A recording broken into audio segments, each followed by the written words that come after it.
Advisory. Some episodes of the 1836 podcast are not intended for all audiences, due to details that might be considered disturbing. Listener and viewer discretion is advised. Hello, I'm Nathan Rogers. And I'm Joe Batterton. And this is 1836. This is 1836. On this episode of the 1836 podcast, we talk about Tecumseh and the new Madrid Earthquakes. So on this episode, we're going to talk about Tecumseh and the New Madrid Fault earthquakes. Now, apologize, I'm losing my voice a little bit, so we'll get through it, and hopefully the power won't go off like it did the last time we were recording. So if you noticed our last episode, it kind of ended abruptly. There was a winter storm and the power went out. What you get when you live in the remote Ozarks of North Arkansas. So people are probably wondering, what does Tecumseh have to do with the new Madrid Fault and the earthquakes? A Shawnee leader that lived in Ohio Valley versus earthquakes in Arkansas and Tennessee, Missouri, Tennessee, all over. and Mississippi. Yeah. Born in 1768 in the Ohio Valley, Tecumseh emerged as a prominent Shawnee leader adamantly opposing American expansion. As a skilled warrior, he dedicated himself to uniting diverse tribes against the encroachment of the United States. Tecumseh's brother, Tenskwatawa, underwent a spiritual awakening in his early adulthood and began preaching a message of resistance to neighboring tribes. Also known as the Prophet, Tenskwatawa gained notoriety for predicting a solar eclipse in 1806, leveraging it to bolster his status as a prophet and attract more followers. This event led Tecumseh and Tenskwatawa to establish Prophetstown in 1808, which became a hub for his religious movement and the headquarters of a rapidly growing Native American confederacy. However, Prophetstown met its demise in 1811 following the Battle of Tippecanoe, orchestrated by William Henry Harrison. Despite Tecumseh's efforts, the Native American Confederacy faced defeat. According to legend, not only Tenskwatawa but also Tecumseh made predictions. Folklore suggests that Tecumseh prophesied a massive earthquake that would shake down every house in Tuckabahchee, a town in present-day Alabama. While there is no historical evidence supporting this connection, it might be a post-event narrative crafted to explain the extraordinary occurrences of the New Madrid earthquakes in 1811 to 1812. Regardless of the authenticity of this legend, the New Madrid earthquakes hold significance in U.S. history, with their impact reverberating across a broad geographical area. So he was born in 1768. Again, he was a prominent Shawnee leader, and he opposed the American expansion. He tried to start, like an Indian. He tried to unite all the tribes, right? Right, like a confederacy. Yeah. Very against. Tried to start an uprising. Yeah, and you can't blame them. I mean, they're getting booted out of their land. And, I would have probably jumped in the bandwagon or the war wagon or whatever it was he was dragging around. But yeah, he was just trying to kind of keep his way of life. He had a brother named, you may have to help me with some of these names, Joe, Tenskwatawa. Oh, that's exactly what I used to call him. Tenskwatawa? I always heard him called the Prophet. I never really saw what. Well, that's what we're going to refer to him, because he did become known as the Prophet. And the village he lived in was called Prophettown, right? Mm-hmm. Yeah, I thought I was right. I wasn't sure. They started Prophetstown after he made a prediction that came true, and so they were heading up their Indian Confederates in a place called Prophetstown. And what was that prediction, Joe? Was it? I can't remember. Was it solar eclipse? A solar eclipse in 1806. You look throughout history and you want to kind of scoff at a lot of that stuff, but in every legend and folklore and stuff like that, there's always some truth in it. And it's always interesting when you see quote unquote prophets that will predict things like that, and sometimes they're spot on several things, and it makes you wonder: was there something to that, or was it just dumb luck? Yeah, he did it. He did it anyway, and they believed him. So it's easy to get followers whenever you start predicting things. This is definitely one of those episodes that mix science and history and folklore all in one. And we'll let y'all make your determination when we're done. But yeah, they started Prophetstown. And it ended up getting destroyed in 1811 by William Henry Harrison. And that was pretty much the end of Tecumseh's Confederate Indians. So, like the prophet, he himself, Tecumseh, was also known to make a prediction. After Prophetstown was destroyed, he got the heck out of Dodge and said, by the time I get to up in Michigan, around where Detroit is now, I'm going to stomp my foot on the ground, and every house in this area is going to fall down. You're going to feel it. Oh, well, they felt it. Put my foot down, you're going to feel it, just like my mom used to say.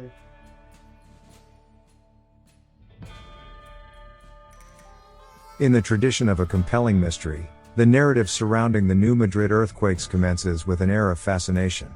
Legend has it that these seismic events were not only foreseen but prophesied by the esteemed Shawnee leader Tecumseh. Following the defeat at Prophetstown, the tale goes that Tecumseh, addressing many of his Creek followers in Tuckabashee, Alabama, claimed to possess evidence of the Great Spirit's anger. Illuminating the night sky in a dazzling and enigmatic display, the Great Comet of 1811 served as a celestial sign, growing in brilliance throughout October and fading in November, coinciding with Tecumseh's departure from Tuckabashee to northern destinations. According to the lore, Tecumseh's speech in Tuckabashee hinted at an even more dramatic impending sign. Addressing a sizable audience, he purportedly declared, "You do not believe the Great Spirit has sent me. You shall know. I leave Tuckabashee directly and shall go straight to Detroit. When I arrive there, I will stamp on the ground with my foot and shake down every house in Tuckabashee." Anticipating Tecumseh's return, the Creeks marked the days until the calculated moment. On December 16, 1811, in the early hours of the morning, the first of the formidable New Madrid earthquakes struck, leveling all the houses in Tuckabashee. Known as Tecumseh's prophecy, this account resonates with those who perceive the interconnectedness of spirit and earth. However, it also captivates those who view phenomena like earthquakes through the lens of science, adding layers of intrigue to this mystifying tale. And he was talking about, well, what we know now that he was talking about was the New Madrid earthquakes from started at the end of 1811 and went all the way into the first part of 1812. And really, I think personally he was bluffing, and it just happened to fall in the right time frame. He made the right threat at the right time. But also this time in 1811, there was a huge, they called it the Great Comet. The Great Comet of 1811, and he was saying, see, I'm telling you, what I'm saying is true. That's the Great Spirit's anger. And so, was that Halley's Comet, or do you know? It's just called the Great Comet of 1811. And so people's like, well, his brother was right. Well, I see the comet. Is this really going to happen? And so they waited around, and on December 16th, the first one struck, and it started in Blytheville, Arkansas.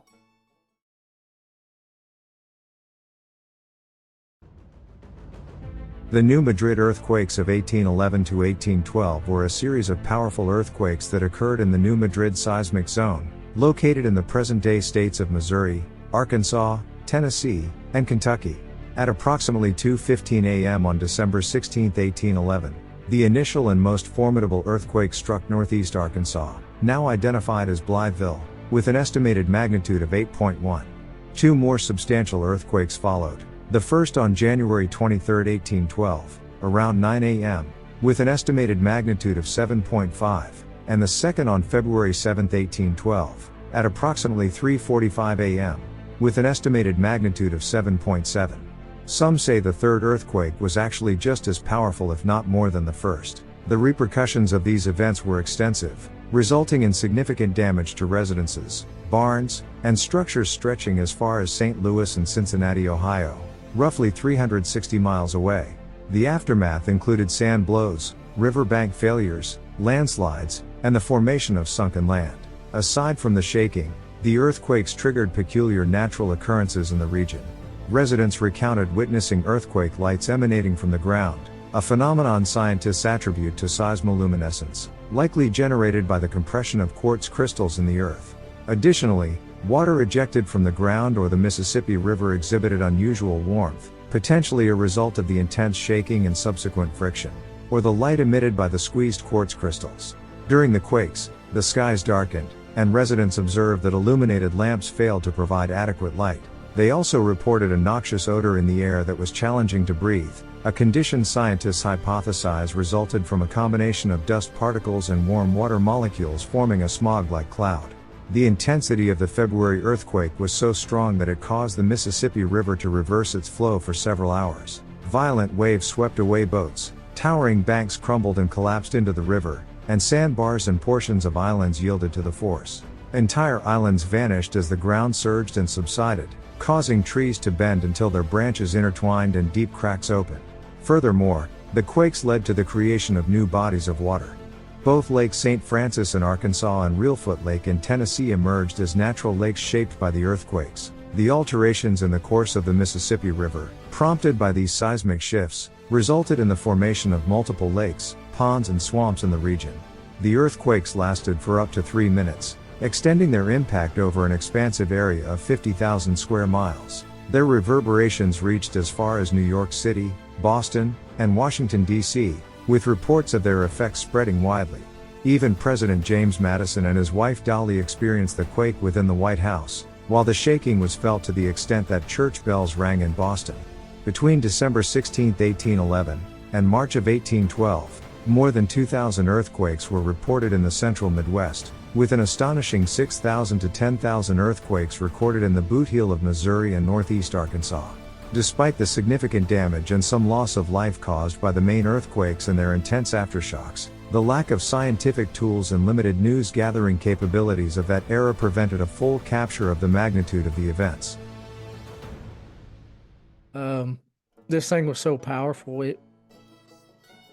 everybody felt it. It changed our entire landscape as we know it today. People still feel it today and don't even realize it. And I'm not talking about the earth moving, I'm just talking about what the earth moved. We were right before we started recording here. I was just kind of glimpsing over. I grew up over in Lawrence County, right on the Black River. So you got the Ozarks on one side of the Black River, where I grew up, and then the Delta on the other side of the river where my grandma and grandpa lived over there and had a cousins. Anyway, right around that area, you got Walnut Ridge and Portia and, Tuckerman and all those towns to the south there. But all along the Black River there's oxbow lakes. So you got Portia Bay and there's Tucker Bay and Horner Bay, Shirey Bay, and they're just, it kind of looks like the river when you're up in them, but they don't have the water flowing through them like the river does. And those were all created by the New Madrid earthquake. When that earthquake hit, it shook so violently, it was like 7.9, 8.1, 8.2 on the Richter scale. The first one, bigger. The first one happened on December 16th at 2:15 a.m. and they estimated a magnitude of 8.1. Yeah, and then I should have looked at the statistics to see what the Great California earthquakes were, but I don't think they were quite that violent. This thing's bigger than what we've ever seen in modern times in the United States. But anyway, what I was getting at though is it was so powerful though that it knocked that river off course, not in one place, but mile after mile down that river. You can look on a map right now and pull up. I'm just talking about the Black River alone. You can see how many oxbow lakes there are all the way down to where it comes into the White River. And then the Mississippi River is the same way. You'll see I don't know if you remember in Arkansas history when you were a kid, but there's pieces of Mississippi that are on the Arkansas side of the Mississippi River, and it's usually got an oxbow lake around it. And then on the Mississippi side of the river, there's pieces of Arkansas over there. And those are all because of that earthquake shifting those lines back and forth and making the river cut new paths and stuff. It's the day the Mississippi ran backwards. Yeah, there were two more after that, about 3 weeks later on January 23rd. Now into 1812, another one hit, they estimated at a 7.5 magnitude. And then 2 weeks after that, on February 7th, 1812, the last one is said to be anywhere from 7.7 up to 8.1. They said it was just as strong, if not more, than the first one. Right. And that's the one made the Mississippi run backwards. Well, there was also reports that I've read that in Philadelphia that it rang bells. You know, it shook the buildings over that far. That's a long way over. And Yeah, it there was structure damage reported all the way up from St. Louis to Cincinnati, 360 miles away from this area. And as you said, bells were ringing in Philly and Boston. Yeah, which is just unbelievable. I mean, you just can't even get your head wrapped around that. Now, we were talking about Tecumseh. That's just one story that kind of coincides and weaves into this. There's a book that I read, and I'll plug on. I can't even remember what the author's name is, but I believe it's entitled "The Day the Mississippi Ran Backwards." That's the reason I said that just a minute ago. It's a really interesting book, and it takes that story right there of 1911 when all that stuff started, and it follows several different stories and timelines of things that happened. And Tecumseh's story is one of them. Robert Fulton, you know, the famous maker of the first steamboat. Well, that first trip down the Ohio and then into the Mississippi River got interrupted because of cancel. Yeah, so that was one of the things that happened too. And there was I can't remember all the stories on there, but there were several historical events that happened. They kind of tied in right around that. Well, President James Madison and his wife Dolly claimed they felt it all the way to the White House. That's crazy. It's crazy. And there's no telling how many little, what do they call the little aftershocks? Yeah. Those probably happened For throughout years, this whole probably. time. Well, Yeah. I mean, yeah, we're still feeling little ones. But during this time, 8.1 to 7 point something to back, I mean, between December and February, it could have been who knows what. Well, you know, we'll have one around here every once in a while that'll be like a 2 point something or a 1 point something, and everybody acts like the world's coming to an end because you're just not used to it. And every time those go up a point, not 1 to 2, it's like when it goes 1.1 to 1.2 to 1.3. It like I can't remember I don't know if it doubles in strength, but it gets significantly more violent every point that it goes up. And the thought of an 8.1 or 8.2, 8.3 magnitude is just, it's scary. It used to scare me when I was a kid thinking about that, you know, because I thought, man, when this happens, if this happens again, everybody says, it'll happen in our lifetime. And it still may.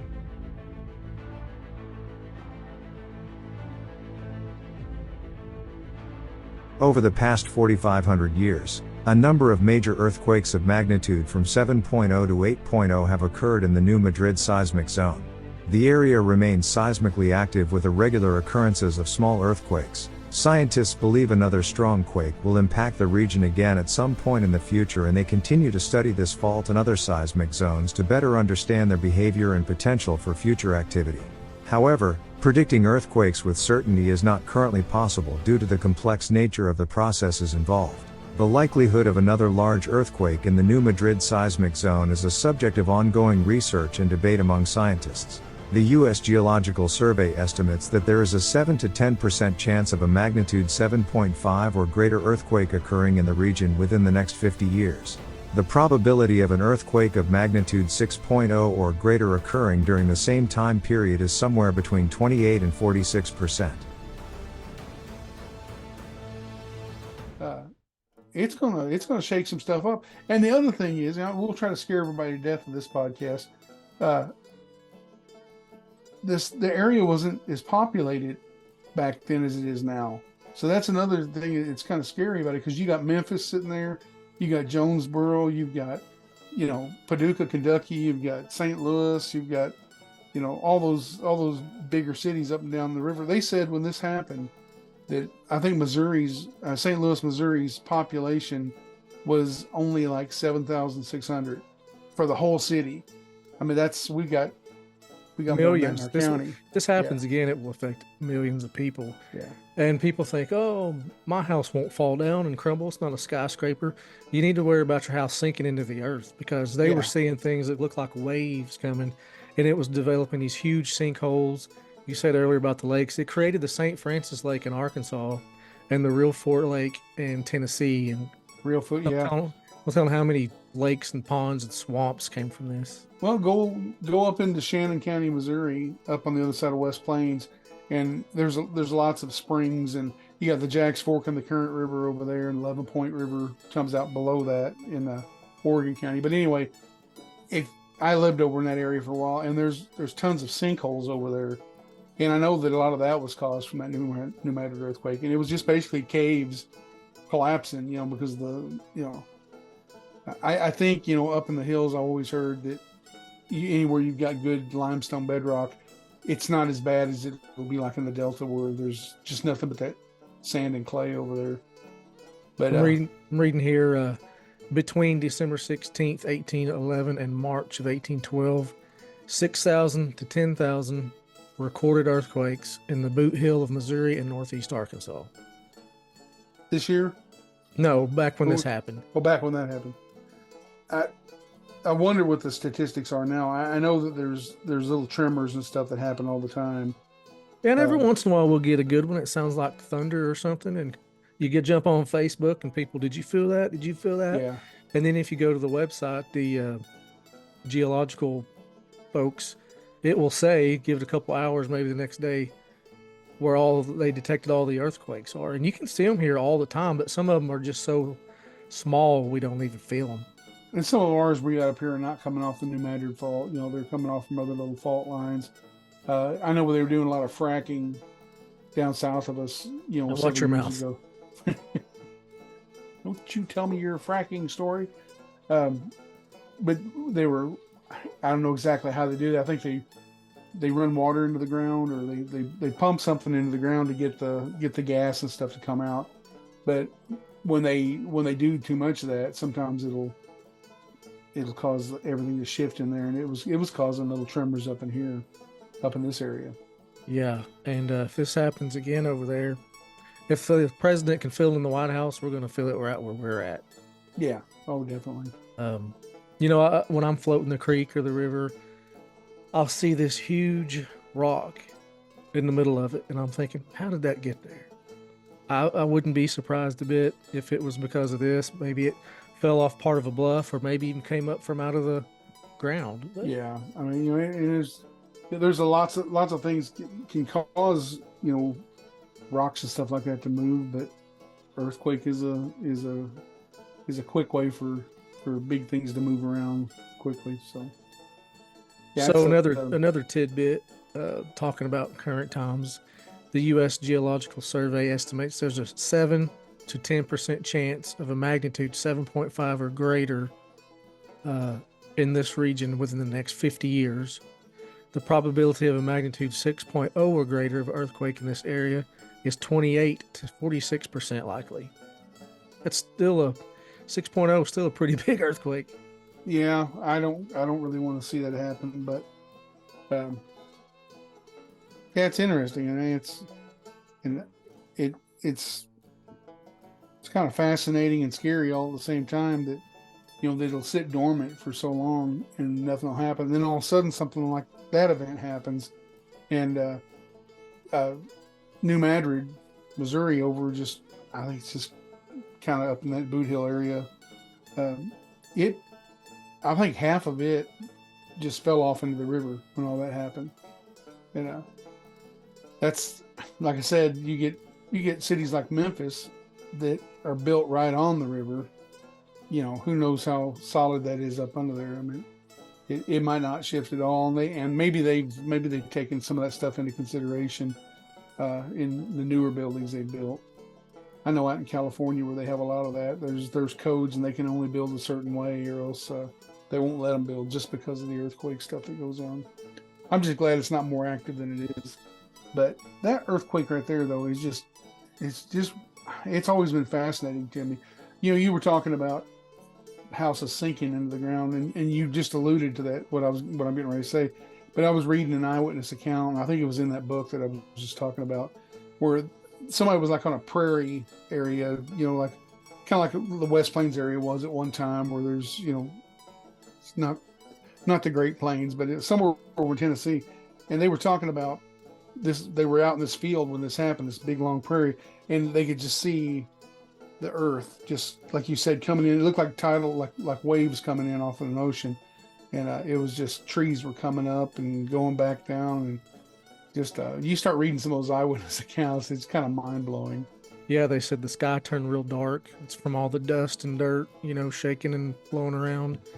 They saw what's known as earthquake lights, which is very, very rare, but there are pictures online if you want to go look at them. It's just these weird lights in the sky. They say it has something to do with crystals in the ground. I don't know. I'm not a scientist or a crystal guru. I think you can rub crystals and they'll spark and glow. I don't know. And then warm water was coming up out of the ground from the Mississippi, and they said it was hot. Not hot, but warm, especially for this time of year. Interesting. Hot springs that showed up and then left. So it makes you wonder. I mean, how long did it take those people to kind of get back to normal life, and did some of them ever get back to normal life? Wonder if that was going to happen again after seeing all that go there's down. houses falling, barns falling. It's crazy. So back to what I know where you were kind of going with this. What happened with Tecumseh? Did his great uprising work? Did America fall? Did the westward expansion stop? It failed, but did he truly prophesy this? That's where the folklore comes in. Allegedly, his brother, the prophet, predicted the solar eclipse, and that gave a little bit of credibility to these guys. And then he predicted this, and it happened. Dumb luck or a prophecy? You decide.